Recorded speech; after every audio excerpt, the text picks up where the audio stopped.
여러분 안녕하십니까? 편히 쉬셨습니까? 오늘은 봄비가 와서 또 색다른 또 날인 것 같습니다. 내 마음의 우상과 참보배라는 제목으로 말씀을 계속 나누고 있습니다. 첫날에는 왜 우리의 마음속에 하나님이라고 하는 분이 계셔야지 행복할 수 있는지를 좀 말씀을 드렸고요. 뒷날부터는 계속 우리의 마음속을 차지하고 있는 우상들이 무엇인지를 하나씩 살펴보고 있습니다.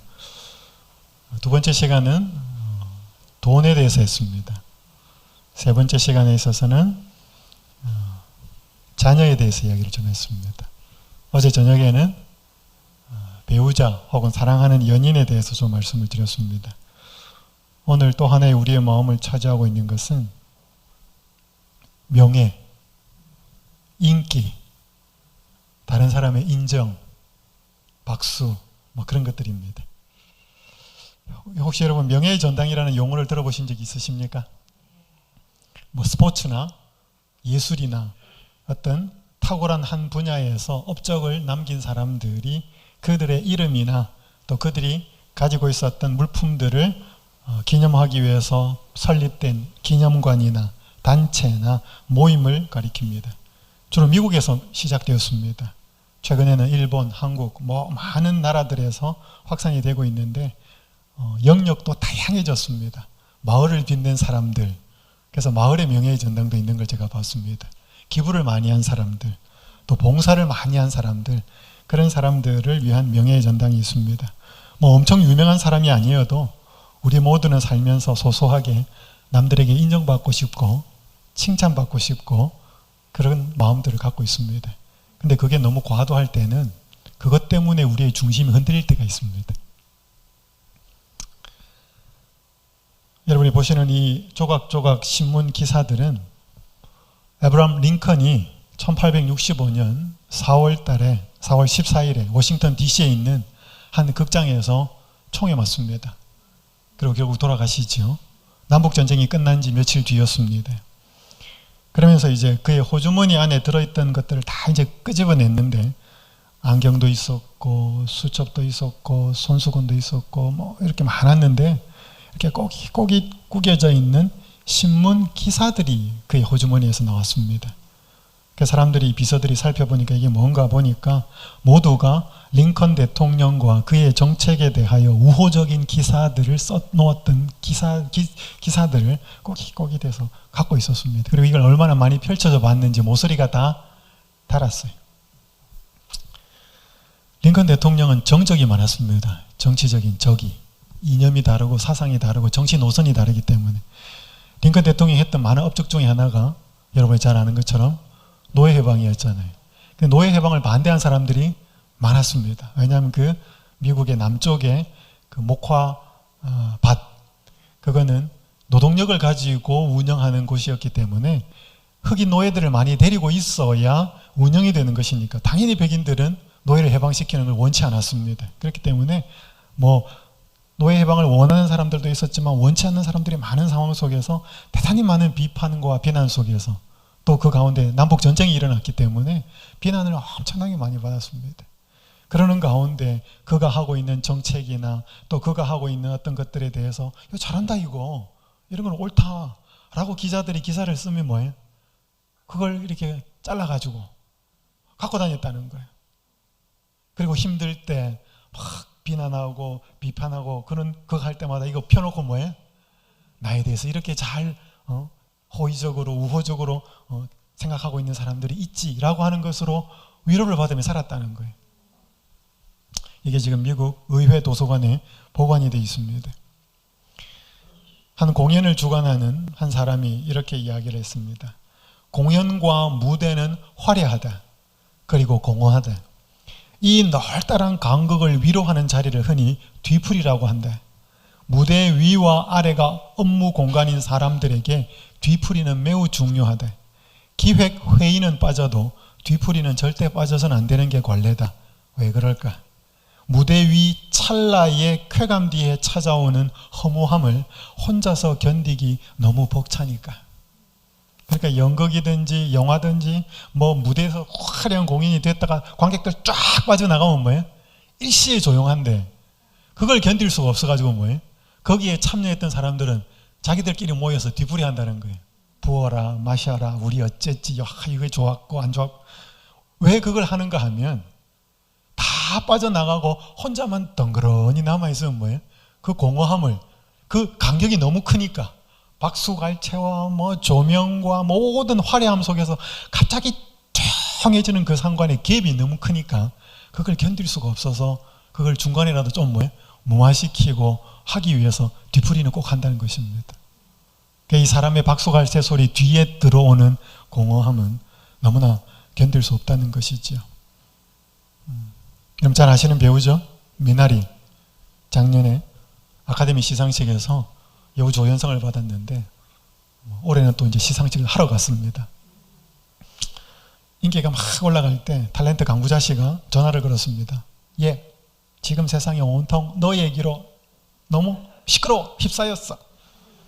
그렇게 하니까 이 윤여정 씨가 그랬대요. 언니, 그거 식혜에 동동 뜬 밥풀 같은 인기야. 표현도 참 재밌어요. 여러분 식혜, 우리는 어릴 때 단술이라고 그랬습니다. 식혜에 올려놓죠, 그죠? 잣도 올리고 이렇게 동동 떠 있는 뭐예요? 그거 한번 후룩 마셔버리면 어떻게 돼요? 순간적으로 다 사라져 버립니다. 언니, 지금 내가 누리는 이 인기 이거 식혜에 동동 뜬 밥풀 같아. 그 금방 사라져 버리는 그거야. 참 대단하신 분이 이렇게 금방 사라져 갈 것 같은 인기와 박수갈채인데 왜 우리는 거기에 목말라 할까요? 누가 나 좀 몰라주면 섭섭해요. 여러분 그쵸? 남편이 몰라주고 아내가 몰라주고 자식이 몰라주면 어때요? 서운해요. 명예와 인기를 얻는 일이 허무한데도 그것이 별로 그렇게 지속되어서 우리를 행복하게 하지 못하는데도 사람은 계속 다른 사람의 인정과 박수에 목말라 합니다. 자기 이름이 높여지고 내가 더 이렇게 인정받고 그렇게 되는 것을 많은 사람들이 원해요. 성경에 그런 인물들이 많습니다. 대표적인 사람이 사울이라고 하는 왕이었습니다. 사무엘상 18장 6절에서 9절에 있는 말씀을 봅니다. 무리가 돌아올 때 곧 다윗이 블레셋 사람을 죽이고 돌아올 때에 여인들이 이스라엘 모든 성읍에서 나와서 노래하며 춤추며 소고와 경쇠를 가지고 왕 사울을 환영하는데 여인들이 뛰놀며 노래하여 이르되 사울이 죽인 자는 천천히요 다윗은 만만이로다 한지라.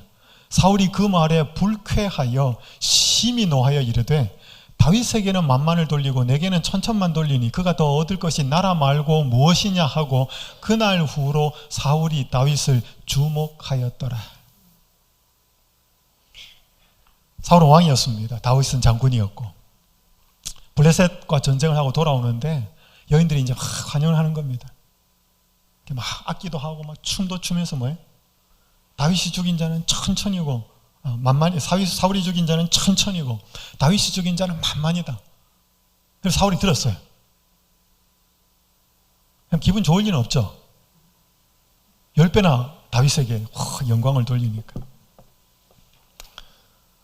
그러면서 뭐라고 얘기했냐면 더 얻을 것이 나라 말고는 뭐가 있겠느냐. 그러면 사울이 다윗이 기름 부음을 받은지는 몰랐어요. 여러분 이때 사울은 다윗에게는 아버지 같은 사람이에요. 왜냐하면 요나단이 다윗보다 나이가 많았거든요. 그러니까 다윗은 이때 불과 10대 후반, 20대 초반 대단히 어린 나이였습니다. 그래도 용맹했어요. 목동으로 있다가 갑자기 이제 이렇게 중앙 정치에 들어온 거죠. 그러니까 이거 아버지 같은 사울이 아들 같은 다윗을 시기하는 거예요. 여러분 이런 말 들었을 때 기분 좋은 사람은 없어요. 그죠? 기분 좋을 리는 없어요. 나보다 저 사람이 10배나 탁월하다. 그 정도야? 근데 여러분 이것 때문에 사울은 그 다음부터 정신을 못 차립니다. 이 다윗을 죽이기 위해서 정치고 뭐고 다 팽개치고 쫓아다닙니다. 왜 그랬을까요? 다윗의 마음을 꽉 차지하고 있던 건 내가 인정받아야 되는데, 내가 제일 높아야 되는데, 내가 박수 받아야 되는데 나보다 더 인기를 끌고 있는 사람은 견딜 수가 없는 것입니다. 여러분 이게 그럴 만한 일은 아니었어요.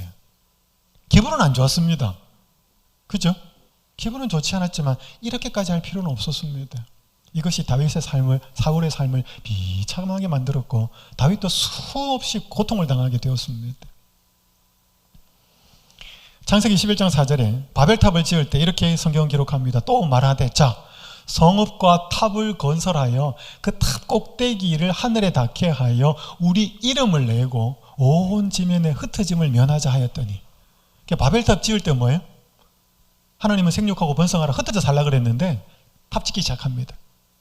그러면서 뭐예요? 여러분, 높고 위대하고 엄청난 건물 짓고 나면 뭐예요? 야, 이거 누가 지었지? 누가 설계했지? 이름이 남잖아요. 제가 유학 중에 시카고에 집회를 하러 갔습니다. 시카고 강변 비슷한데 양쪽에 보면 건물들이 엄청나게 많습니다. 높은 빌딩들, 세계적인 설계자들이 건축해 놓은, 거기 이제 시카고에 대화재가 일어나거나 싹 다 도시가 다 타버렸어요. 그래서 도시를 재건했습니다. 그래서 거기 트럼프 빌딩도 있고 엄청나게 많습니다. 그 사람들이 하면서 다 뭐예요? 와, 저거 누구 빌딩이지? 저거 누가 설계했지? 그렇게 설계하거나 갖고 있는 사람들은 이름이 드러나는 거죠. 그러니까 바벨탑 설계자들은 자기들의 이름을 내고 싶었습니다. 여러분, 이게 바벨론의 정신이에요. 이게 바벨탑 사건뿐만 아니라 역사적인 바벨론, 느부갓네살이 통치하는 남방 유다를 멸망시켰던 역사적 바벨론에서도 이 정신은 그대로 나옵니다. 하나님이 느부갓네살에게 경고하거든요. 나무를 쫙 보여주면서 그 나무가 완전히 한꺼번에 꺾어지면서 뭐예요? 그루터기만 남아있는 그 경고를, 느부갓네살에게 계시를, 이 비전을 보여주었음에도 불구하고 좀 정신을 차리는 것 같다가 1년 지난 다음에 또 느부갓네살이 제정신으로, 자기 정신으로 돌아갑니다. 12달이 지난 후에 내가 바벨론 왕궁의 지붕에서 거닐세. 여기 여러분 계속 등장하는 단어가 뭔지 보셔요.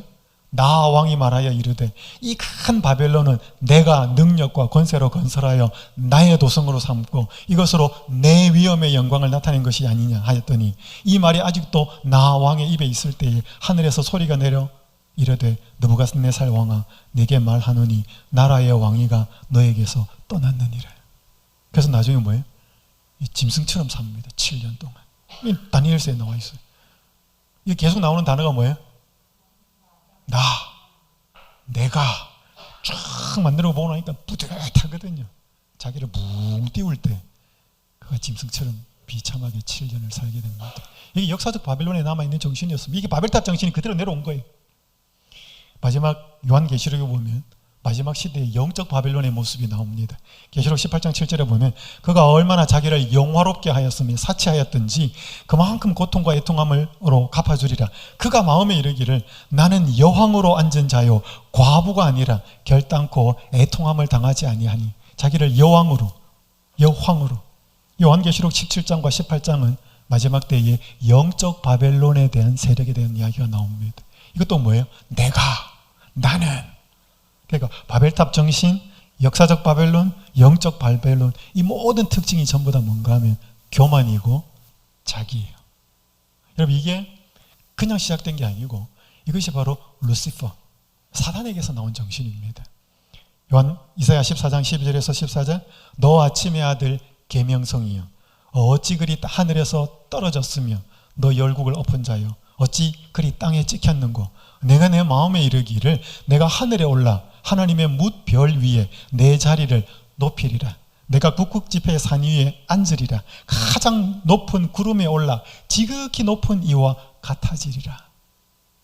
지극히 높은 이가 누굴까요? 하나님이에요. 하나님과 같아지겠다. 이 계명성이라고 하는 단어는 빛을 가진 자라는 뜻이에요. 빛나는 자, 빛을 가지고 있는 자.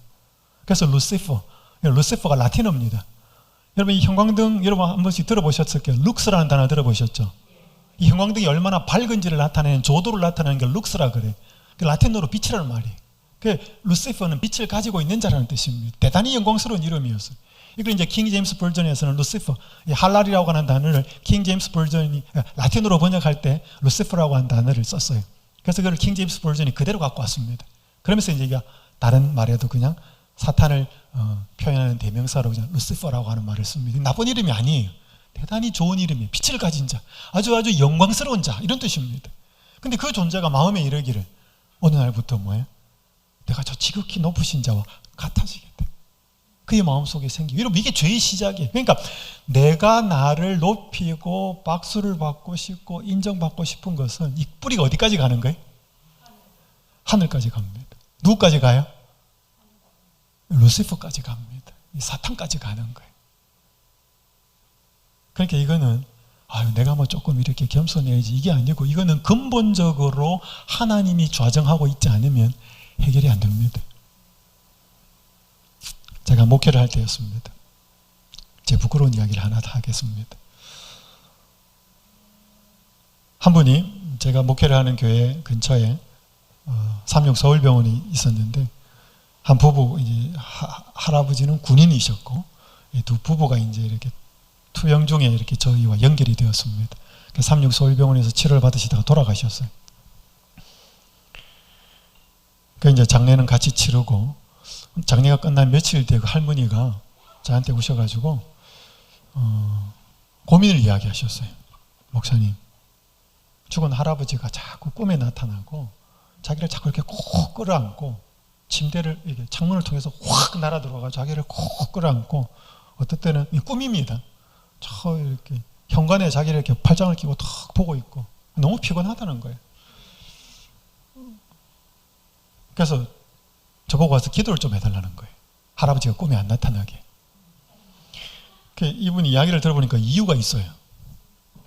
이분이 방이 2개밖에 없는 조그마한 아파트였는데, 어떻게 하다 보니까 이제 그 삼육대학교에 호남 지역에서 목사님 딸이 삼육대학교에 입학을 했는데 기숙사 추첨에 떨어졌어요. 어떻게 지인이 연결이 되어서 아는지 그 할머니 집에서 이제 살게 된 겁니다. 자취, 하숙은 아닌 것 같고. 그래서 이제 그 아버지인 목사님이 딸 짐을 가지고 거기 와서 딸 짐을 다 내려놓고 이제 딸하고 할머니 계신 거 보고 떠나면서 딸하고 할머니를 위해서 기도를 하고 갔어요. 그렇게 기도를 하고 간 날 할아버지가 꿈에 안 나타났대요. 그리고 이제 이 여학생은 학교를 다녔습니다. 일주일 동안. 그러니까 이제 학교까지 왔다 갔다 하는 게 이제 부담스러워서 기숙사를 계속 알아보다가 기숙사에 이제 들어가게 됐어요. 일주일 만에. 그러니까 아버지한테 또 연락을 한 거죠. 아빠 짐 좀 옮겨주세요. 학교 기숙사까지. 그러니까 아버지가 또 올라오셨어요. 그래서 짐을 다 빼고 나가면서 할머니를 위해서 또 기도했어요. 할머니. 근데 그날 밤에도 꿈에 안 나타났대, 할아버지가. 그 일주일 동안 중간에는 계속 나타난 거예요. 그러니까 할머니 생각에, 목사님이 집에 와가지고 기도를 하면 할아버지가 꿈에 안 나타나는구나 라고 생각하셔서 저한테 연락을 하신 거예요. 목사님 오셔서 기도 좀 해주세요. 이제 그 다음부터 제가 가서 기도하면 이제 어떻게 되는 거죠? 제가 가서 기도해가지고 할아버지 꿈에 안 나타나면 괜찮은데, 계속 나타나면 이 목사님 기도했는데 안 나타났는데 왜 목사님 기도하는데 나타나, 이렇게 되잖아요.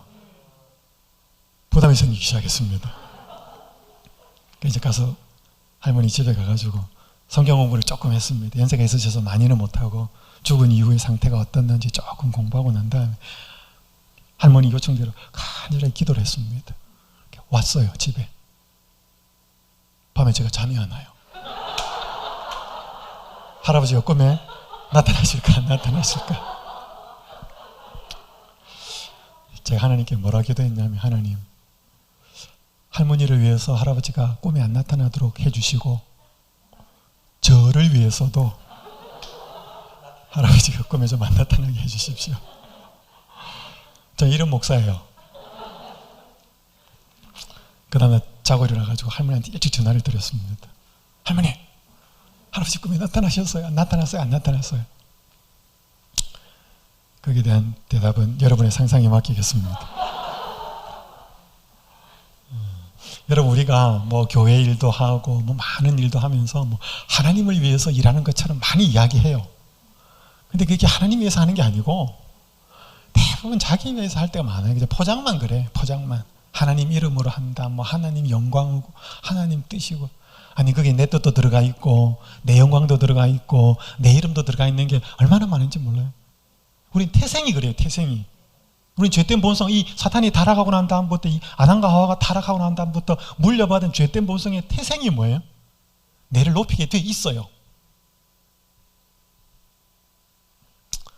그래서 이 팀 체스터라고 하는 신학자가 이렇게 말했습니다. 하나님의 영광 대신 내 영광을 위해 사는 것이 뭐다? 이 죄다는 거예요. 하나님을 위해 하나님 방식대로 사는 대신에 나를 위해 내 방식대로 사는 것이 죄다. 그것이 하나님을 주인으로 거부하고 자신이 주인 되고자 하며, 또한 하나님을 구주로 거부하고 자신이 구주가 되고자 한다. 내가 뭐 구주다 이렇게 말은 안 해요. 하지만 내가 내 인생의 주인이고, 그러니까 간섭받기 쉽고 내가 제일 높임을 받고 싶고 우리 마음에 뭐든 다 있습니다. 이것이 너무 이제 크고 강하고 이렇게 될 때는 엄청난 문제가 생깁니다. 이 자리에 하나님이 들어오지를 못하는 거죠. 여러분 영예한미군이잖아요. 두 분 다. 코미디언 이주일 씨가 현대 정주영 회장이 살아있을 때, 정주영 회장은 정치를 안 했어야 되는데 정주영 회장의 강력한 권유로 정치에 입문을 합니다. 그래서 1992년에 경기도 구리에서 14대 국회의원으로 출마를 해서 당선이 돼요. 그래서 4년 동안 국회의원으로 활동합니다. 이주일 씨가. 이름은 정주일. 아마 똑같이 정씨였는지 그런지 모르겠지만 본명은 정주일입니다. 담배를 많이 피워가지고 나중에 이제 폐암으로 돌아가셨죠. 4년 임기가 이제 끝나면서 재미있게 이런 말을 하고 정치에서 물러납니다. 4년 동안 코미디 잘 배우고 갑니다. 코미디언이 보기에 뭐예요? 이 국회의원들이 사는 모습은 더 코미디언 같았다는 거죠. 이 정치가. 자기는 막 사람을 웃기려고 하고 코미디언으로 살다가 이제 정치 초년생이 되어서 국회에 입성을 했는데 완전히 국회에 사는 정치를 보니까 이 코미디가 이런 코미디가 없는 거예요. 그래서 자기가 코미디언 하면서 못 배웠던 코미디를 잘 배우고 잘 보고 간다고 그렇게 마지막 멘트를 하고 정치를 떠납니다. 권력을 가진 사람들, 뭔가 이 파워를 가진 사람들이 정말 웃기더라 이거지. 너무. 여러분 잠언 25장 27절에 이런 말씀 기록되어 있습니다. 자기의 영예를 구하는 것이 다 뭐다? 헛된 일이래. 내가 얼마나 대단한데, 나 이렇게 몰라주고, 내가 이만큼 배웠는데, 내가 이만큼 가졌는데, 내가 이만큼 능력이 있는데 그건 나 몰라줘?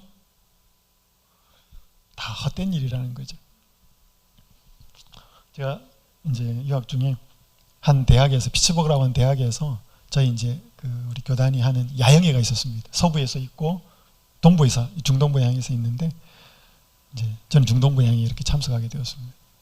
그래서 이제 교인들을 모시고 갔는데 25인승 버스를 이제 이렇게 하고 개인 승용차도 가고 했는데, 이제 제가 올 때 갈 때 이제 제가 운전했습니다. 미국은 그냥 승용차를 운전할 수 있으면 25인승 버스까지는 몰 수 있어요. 그래서 제가 머리 틀라고 처음으로 25인승 버스를 몰아봤어요. 한국에서는 그거 몰 일이 없는데. 그 이제 일요일 날 돌아옵니다. 일요일 날 마치고 안식일이 지나고 일요일 아침에 마치고 돌아오는데 안개가 너무 많이 꼈어요. 이 엄청나게 아름다운 길들인데 하나도 안 보이는 거예요. 그래서 조심조심, 이제 교우님들은 새벽 일찍이었으니까 피곤해서 다 주무시고 저만 깨워가지고 이제 운전을 하는 거예요. 근데 정말로 깨워가지고 한 20-30분 동안을 되게 긴장하면서 운전을 했어요.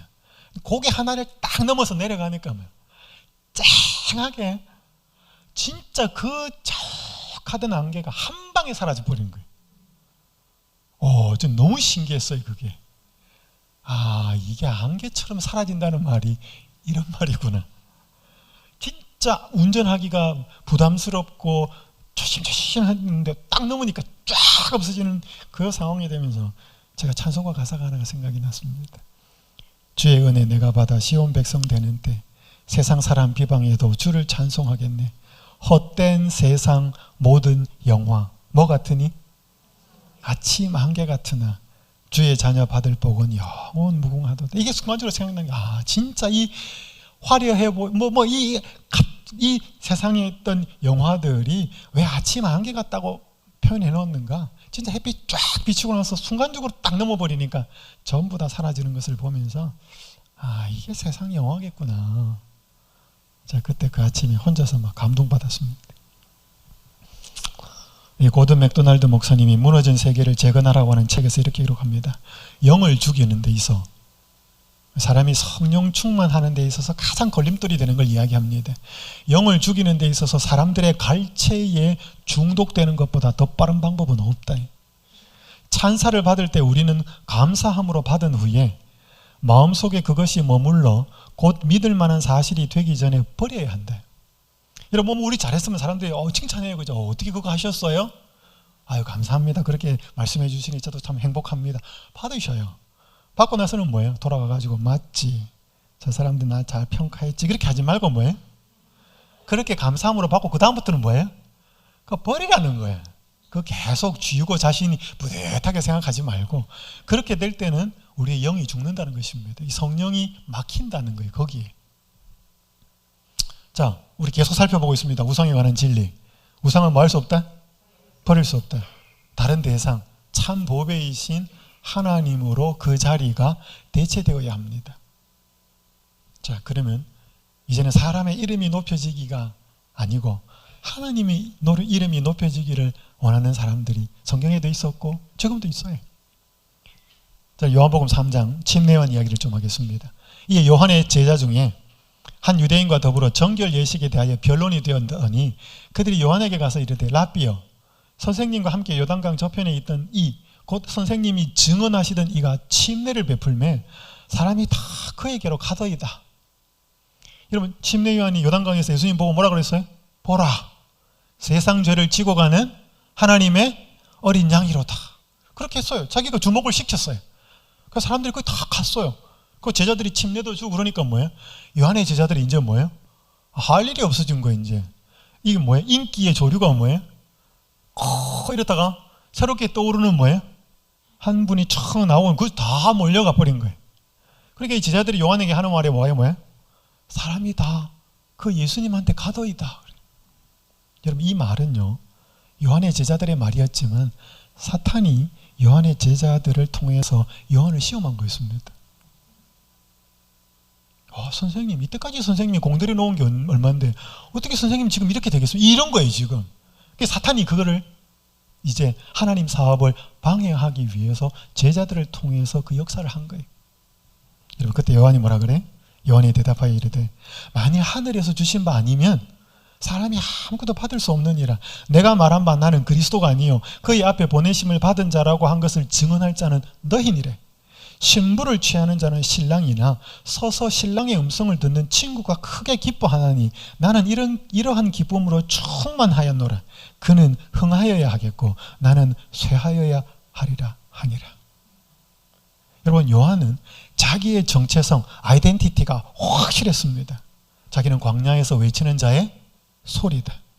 그리고 이 오신 예수님 메시아는 신랑이다. 신랑. 신부는 백성들이죠. 교회. 그분이 이 신부를 취해가지고 막 해서 그분이 이 신랑으로 주목받는 거, 나는 신랑 친구다. 친구. 들러리. 그것으로 해서 내 기쁨은 충만하다. 전혀 흔들리지 않았습니다. 그는 흥하여야 하겠고 나는 쇠하여야 하리라. 여러분, 광야에 외치는 자의 소리, 여러분, 소리는 들려요, 안 들려요? 들리죠. 소리는 보여요, 안 보여요? 안 보여요. 그러니까 소리는 들리지만 소리는 주목을 받지 않아요. 그러니까 자기는 목소리는 내었지만, 세상 죄를 지고 가는 하나님의 어린 양이라고 예수 그리스도를 향하여 목소리는 내었지만 자기가 거기에서 영광을 받거나 보여져 가지고 화려해서 그분에게 가야 될 영광을 내가 차지할 수는 없다는 것이었습니다. 그분은 신랑이고 나는 신랑의 친구로서 기쁨이 충만하다. 자기가 없었습니다. 요한은. 그래서 여러분, 이 사울, 요한, 이 사울과 요한의 공통점이 있어요. 사울과 요한의 공통점은 한때 인기가 많았다는 것입니다. 한때 사람들이 박수갈채를 치면서 우르르 했다는 거예요. 여러분, 사울 처음에 왕 됐을 때 뭐예요? 겸손했습니다. 키도 컸어요. 그죠? 잘생겼습니다. 다른 사람보다 어깨 위는 더하다 그랬어요. 잘생기고 뭐예요? 가문도 좋았어요. 겸손했습니다. 그래서 사람들이 우와, 사울이 왕 되었을 때 뿌듯했습니다. 저분이 우리의 왕입니다라고 할 때 백성들도 어깨가 올라가게 만드는 그런 왕이었어요. 근데 그거 아까 말한 것처럼 다윗이 죽인 자는 만만이고 사울이 죽인 자는 천천히다라고 말할 때 뚜껑이 열리면서 그때부터 막 정신없이 사탄에 잡혀갑니다. 요한 인기 있었습니다. 여러분, 요한이 자기가 메시아라고 선언을 했다 그러면 사람들이 메시아인 줄 알았을 것입니다. 근데 자기는 아니라고 정확하게 자기를, 인기가 많았지만 인기가 시들어갑니다. 사울 인기가 많았다가 다윗에게 인기가 몰리면서 시들어갑니다. 여러분, 그때 사울이 보인 태도와 침례 요한이 보인 태도는 완전히 달랐습니다. 이 사울은 미칩니다. 그런데 다윗은 그는 흥하여야 하겠고 나는 쇠하여야 하리라. 어떻게 이렇게 달라졌냐 이 말이지. 이 침례 요한의 내면이 사울의 내면과는 달랐다는 것이죠. 이 고든 맥도날드는 계속 이렇게 이야기합니다. 만약 군중의 박수갈채가 우레와도 같았을 순간이 있었다면 침례 요한, 그때 요한의 내면을 울리는 하나님의 목소리는 보다 컸으리라. 그러니까 바깥의 소리보다 뭐예요? 그 속에서 울리는 소리가 더 컸을 거라는 것입니다. 이 고든 맥도날드가 이제 그렇게 추측하는 거예요. 그러니까 그 바깥의 소리에 뭐 하지 않았다는 거죠. 휩쓸리지 않았다는 거지. 내면의 소리가 더 컸기 때문에, 하나님의 소리가 더 컸기 때문에. 왜 우리가 자꾸 바깥 사람들의 인정과 불인정과 호불호에 마음이 쏠리는가 하면 내 내면이 공허해서 그래요. 내 내면이 채워지지 않는 상태에서 그 사람이 해주는 말이 행복하고 좋으니까 거기에 위안을 받고 하니까 그렇게 좋다가 거기 안 오면 뭐예요? 마치 내가 음식이 안 들어온 것처럼 배고픈 것처럼 그 사람의 말과 인정이 나를 힘나게 하고 기쁘게 하는데 그게 안 오니까 그 다음부터는 정신을 못 차리는 거죠. 그게 우상입니다. 그것도. 이 시대 소망 103쪽 이렇게 말합니다. 이게 광야에서부터 요한은 트레이닝이 됐어요. 이사야가 메시아의 영광을 그리는 황홀한 묘사를 그는 밤낮으로 연구하였대. 그는 아름다우신 왕을 바라볼 때 자신을 잊어버렸대. 그는 거룩하신 위엄을 바라보고 자기 자신의 부족과 무가참을 느꼈다. 그러니까 계속 예수님을 바라보고 이사야서를 통해서 메시아에 대해서 계속 생각하면서 뭐예요? 자기를 잊어버린 거예요. 그러니까 선생님이 말하던 그 사람에게로 사람이 다 가둬있다 그러니까 뭐예요? 전혀 신경도 안 쓰는 거예요. 자기가 없었기 때문에. 복음개혁 전책이 이렇게 말합니다. 요한도 천성적으로 보통 사람과 같은 결점과 약점이 있었으나 한 번 하나님의 사랑에 접촉된 때부터는 완전히 다른 사람이 되었대. 이게 한 번 사랑을 경험하고 완전히 달라졌다기보다는 한 번 이 사랑을 맛보았기 때문에 더 갈망하는 거죠. 더 갈급하는 거죠. 그게 계속 채워졌다 이 말이죠. 그러니까 뭐예요? 우리하고 똑같이 남의 박수 소리에 휩쓸리고 뭐 그렇게 한 사람인데 그게 요동하지 않았다. 결국 그 마음속에 내면에서 울리는 소리가 더 컸기 때문에 사람의 소리에 신경 안 쓰고 살았다 이 말이에요. 우리도 마찬가지입니다. 제가 좋아하는 말씀이 이 말씀입니다. 사람이 자기와 그리스도와의 거리를 멀리 하면 할수록 하나님의 품성과 그분의 요구에 대한 개념이 부족하면 부족할수록 자신이 자기 눈에 의롭게 보인대. 여러분, 자기가 의롭게 보여요, 뭐예요? 왜 나 같은 사람을 인정 안 해주니 이렇게 될 거 아니에요? 근데 그게 뭐예요? 하나님하고 예수님의 모습하고 우리의 모습하고 예수님하고 그 아름다운 모습과 내게 너무 거리가 멀면, 거리가 가까우면 예수님이 위대해 보이고 예수님이 높아지는데 거리가 멀면 내가 자꾸 높아지는 거예요. 내가 자꾸 의로워지는 거예요. 내가 대단해 보이는 거예요. 여러분, 산에 가보시죠. 등산하는 거 좋아하십니까? 이 속리산이에요. 그러면 산을 멀리서 바라보고 내가 멀리서 저 산을 바라보면 산이 별로 안 큽니다. 내 손바닥으로 산을 가릴 수 있어요. 그죠? 멀리 있으니까. 근데 내가 점점 이 속리산에 가까이 가면 어떻게 돼요? 산이 커져요. 나는 작아지고. 근데 내가 속리산 안에 완전히 들어가 버리면 어떻게 돼요? 앞을 봐도 산이고 뒤를 봐도 산이고 옆을 봐도 전부가 산이에요. 나는 정말 작죠. 그 산 안에 있으니까. 마찬가지예요. 하나님을 멀리서 보면 하나님 별거 아니에요.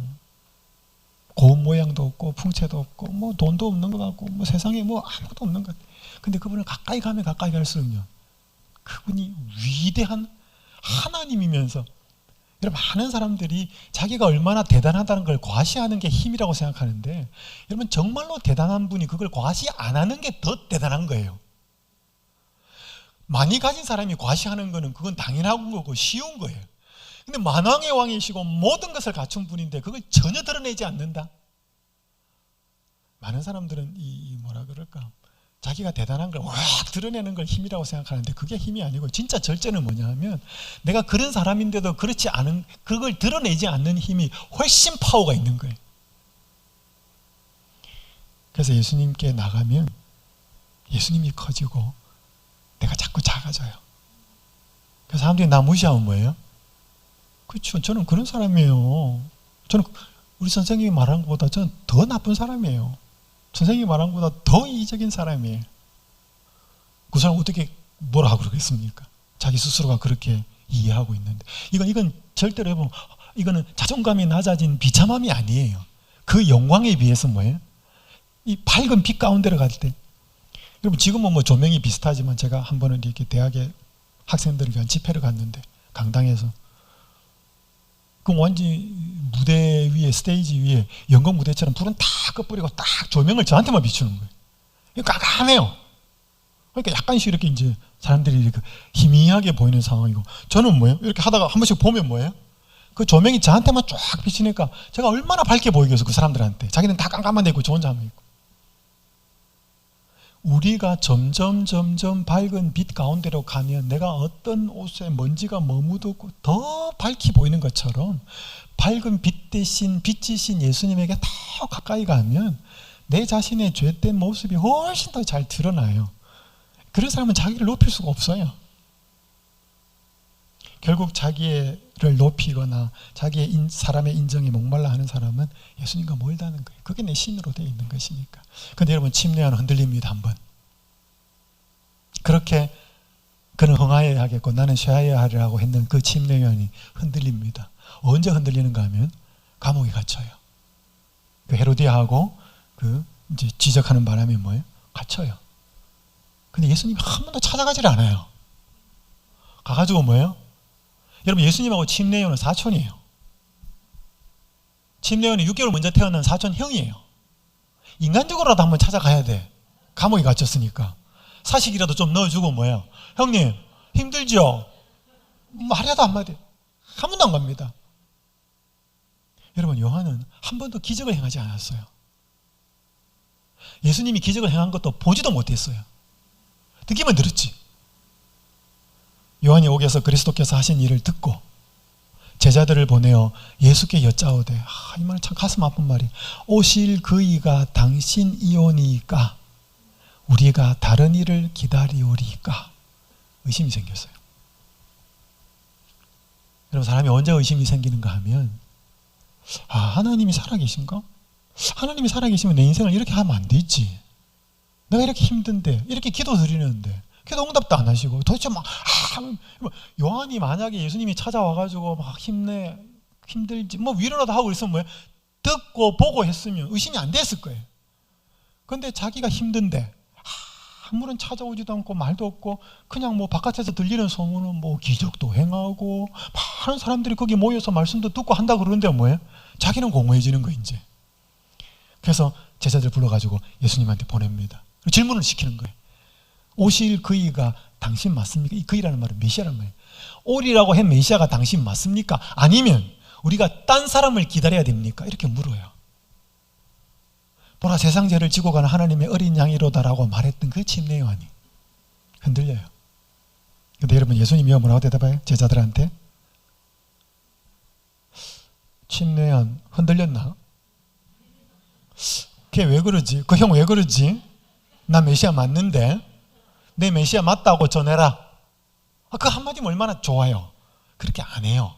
뭐라고 말하는가 보세요.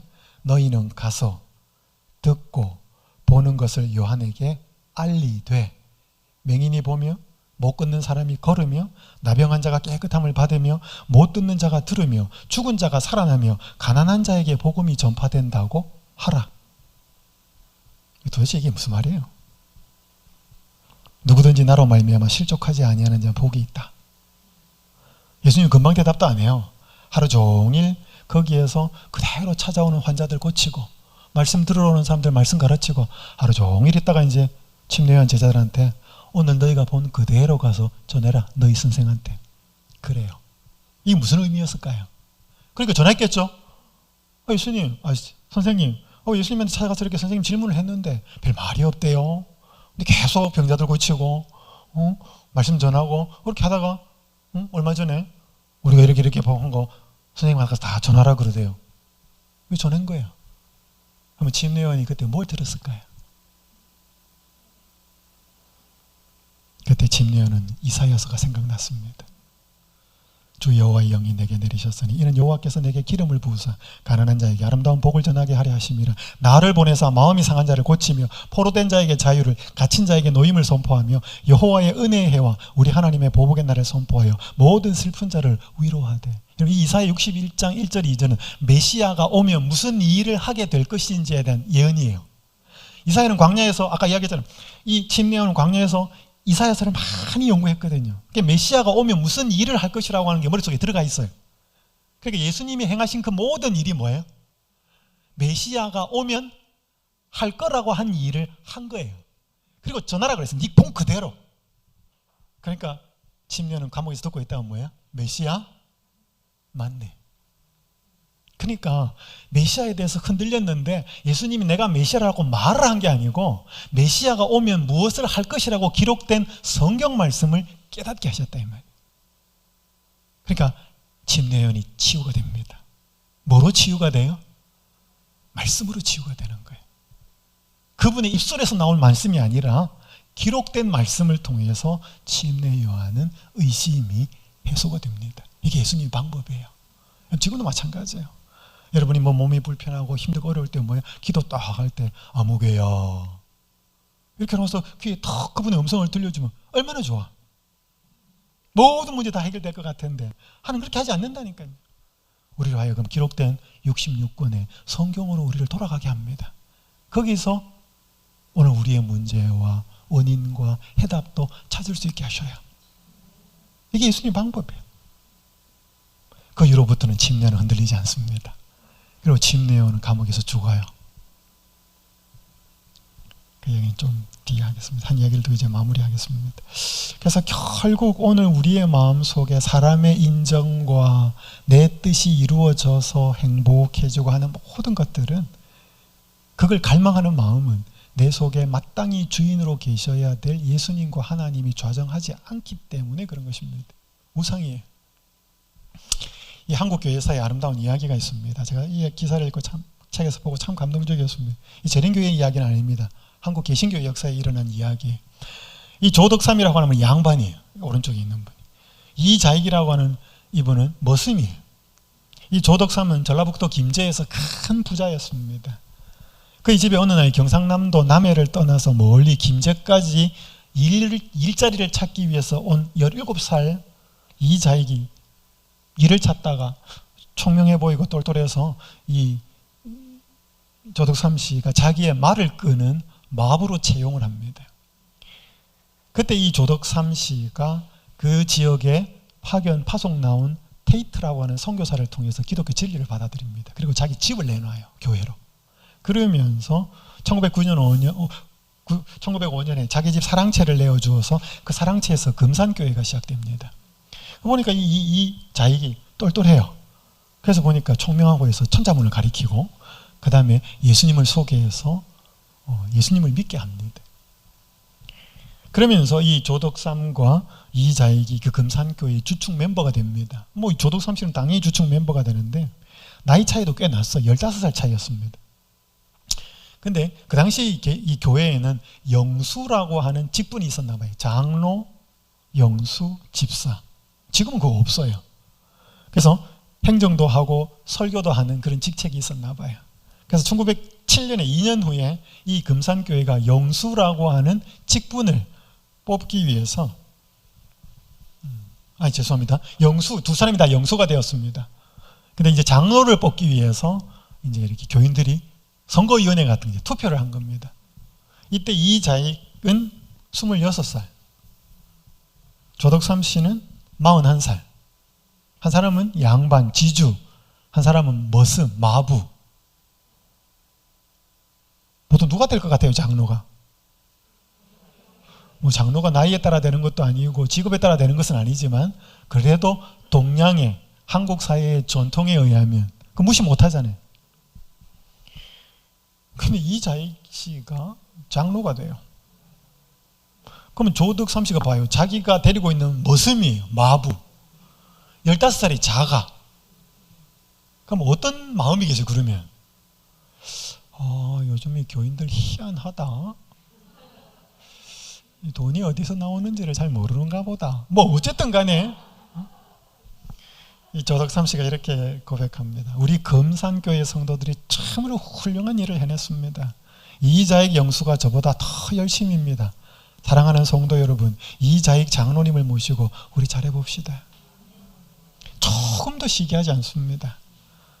장로가 된 이자익이 그 테이트라고 하는 선교사가 외부 출장을 나가면 강단이 비어요. 설교단이 빕니다. 그럼 본인이 설교하는 거죠. 장로니까. 그때 이 조덕삼 씨는 밑에서 무릎을 꿇고 그 모습의 설교를 듣는 거예요.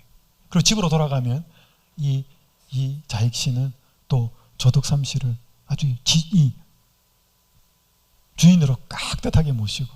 보니까 이자익 씨가 너무 똘똘하거든요. 그러니까 나중에 평양 신학교에 신학 공부하러 보냅니다. 그래서 개신교의 아주 훌륭한 목사님이 돼요. 그리고 그의 가족들의 모든 생활비까지를 다 책임지고. 누가 더 훌륭한 것 같아요? 다 훌륭합니다. 그죠? 근데 이 조덕삼 씨가 그렇게 가졌고, 그렇게 나이도 있고, 자기가 먼저 복음을 받아들였고, 예수 제대로 배운 사람이었습니다. 예수 제대로 만난 사람이었습니다. 여기 제가 좋아하는 말씀이 있습니다. 사람의 본성을 보면 언제나 자기 과실을 위해 애를 쓰고 투쟁을 위해 준비한다. 그러나 그리스도에 대해 배운 사람은 이기심과 교만과 지배욕을 멀리한다. 그리하여 심령 속에 안정이 깃든다. 자아가 심령의 지배 아래 굴복하게 될 것이다. 이렇게 되면 우리는 제일 높은 자리를 얻기 위해 전전긍긍하지 않게 된다. 자신을 드러내기 위하여 다른 사람을 밀어낼 생각도 품지 않게 된다. 오히려 그리스도의 발 아래 앉는 것을 제일 높은 자리로 생각하게 된다. 진짜 그리스도를 배웠다면, 진짜 그리스도가 내 삶의 주인으로 살고 있다면 우리 이렇게 된다는 것입니다. 많은 경우 잘 안 돼요. 한 분의 간증문을 읽어드리겠습니다. 내 인생의 가장 큰 문제점은 사람들의 시선에 연연하는 거였어. 이 친구한테 보낸 글이에요. 남들이 인정하고 좋아하지 않으면 견디지 못했어. 그러다가 그리스도와 관계를 맺는 것이 얼마나 중요한지 처음으로 깨달았어요. 그분의 사랑 덕분에 남들의 말과 행동 하나하나에 감정이 요동치지 않게 되었어요. 그분의 사랑 덕분에 내 친구와 가족을 있는 그대로 사랑하고 그들에게 많은 것을 바라지 않게 되었어. 무엇이든 부족한 것은 그리스도 안에서 찾을 수 있게 되었어. 다른 사람을 있는 그대로 사랑하니 얼마나 좋은지 몰라, 친구야. 여러분, 우리가 살면서 다른 사람의 시선과 다른 사람의 말과 행동을 전혀 무시하고 살 수는 없어요. 어떻게 무시를 해요? 참고는 하셔요. 왜? 그 사람들이 바로 볼 수도 있으니까. 우리의 잘못된 걸 보여줄 수도 있으니까. 그런데 그들의 말 한마디에 일희일비, 그것은 오늘 우리의 마음속에 다른 사람의 인정과 칭찬과 박수 소리가 우리의 마음에 신이 되어 있다는 것입니다. 중심이 되어 있고 하나님 되어 있다는 것입니다. 오늘 한번 우리 자신의 모습을 한번 돌아보십시오. 여러분이 언제 행복해지는지, 언제 여러분의 마음이 우울해지고 힘들어지는지, 관계는 대단히 중요합니다. 그러나 오늘 우리에게 있어서 여러분, 오늘 저한테 누가 어떤 사람이 저를 인정해 주는 거랑, 아니면 진짜 많이 배우고 더 포지션이 높은 사람이 저를 인정해 주는 거랑 같은 인정이라도 더 높은 사람이 인정해 주면 그거 더 좋은 거죠. 그렇잖아요. 근데 여러분, 오늘 우리를 있는 그대로 받으시면서 오늘 우리를 인정해 주시는 분이 만왕의 왕이고 만주의 주인데 우리는 그분의 인정을 받으려고 해야지 이렇게. 솔직히 저도 잘 안 됩니다. 저도 조직 사회에 있고 하다 보니까 어떻게 일희일비 안 할 수 있겠습니까? 하지만 저는 그럴 때 정신을 차립니다. 이거 내가 또 내 마음속에 시선을 딴 데 뒀구나. 제가 계속 이 말씀 읽습니다. 우리의 사랑이야말로 우리가 실제로 무엇을 믿고 있는지 보여준다. 설령 말로는 다른 것을 믿는다고 해도 모든 게 드러난다. 따라서 사람들이 진정으로 변화된다는 것은 단지 그들의 생각이 변하는 게 아니라 그들이 가장 사랑하는 것이 변하는 것이다. 이제 이거 여러 번 읽어서 기억나죠? 우리가 변한다는 게 뭐냐? 진짜 우리가 사랑하는 것이 변하는 것이다. 내가 어디를 사랑하고 어디에 마음을 두고 살았는지 그게 바뀔 때 내가 진짜 변하게 되는 것이죠. 오늘 저는 네 번째 우상, 우리의 마음을 차지하고 있는 인기, 명예, 다른 사람들의 칭찬, 박수갈채. 좋은 겁니다. 여러분, 우리가 활성화가 있다면 다른 사람들한테 칭찬받고 살아야 돼요. 그렇지만 언제나 그럴 수는 없습니다. 왜냐하면 세상 사람들이 진리대로 살 때 진리대로 사는 사람들을 성경에 많은 사람들은 박해했습니다. 예수처럼 사는데 어떻게 예수를 피박하고 죽여요? 예수처럼 사는데 오른밤 때리면 왼밤 돌려대고 걷어달라 그러면 속까지 주는 그런 사람을 어떻게 죽이려고 그래요? 그 사탄의 정신입니다. 그렇기 때문에 성경에 보면 모든 사람에게 칭찬받으려고 하는 사람은 화 있을진저 다 못 받습니다. 그럼 잘못 살면서 욕을 얻어먹으면 안 됩니다. 오늘 다시 한번 우리의 마음속에 차지하고 있는 또 하나의 우상이 뭔지를 돌아보면서 그 사람들의 박수와 인정과 칭찬을 받으려고 하는 그 자리에 예수님이 자정하여서 우리가 그분의 인정과 그분의 칭찬을 가장 마음에 두시고 사시면 우리의 많은 것들이, 모든 것들이 질서가 다시 잡히게 될 것입니다. 기도하겠습니다. 하늘에 계신 아버지 하나님, 저희 주변에 있는 사랑하는 사람들로부터 인정받고 싶습니다. 칭찬받고 싶습니다. 솔직한 마음입니다. 그러나 아버지, 그것이 너무 고하여서 그것이 없으면 불행해지고 그것이 없으면 너무 힘들게 사는 그런 모습은 되지 않기를 원합니다. 우리를 무엇보다 인정하시고 죽기까지 희생하셔서 우리를 품으시고 받아주시는 그 좋으신 예수님의 칭찬을 저희가 간절히 바라며 살 수 있도록 도와주시옵소서. 다시 한번 우리의 마음속에 세상 어떤 사람이 주인이 아니라 이 좋으신 예수님이 주인 되어서 이 예수님 안에서 예수님의 인정 속에 살아가는 저희 모두가 되도록 축복하여 주시옵기를 우리 주님 예수님의 이름으로 간절히 기도드립니다. 아멘.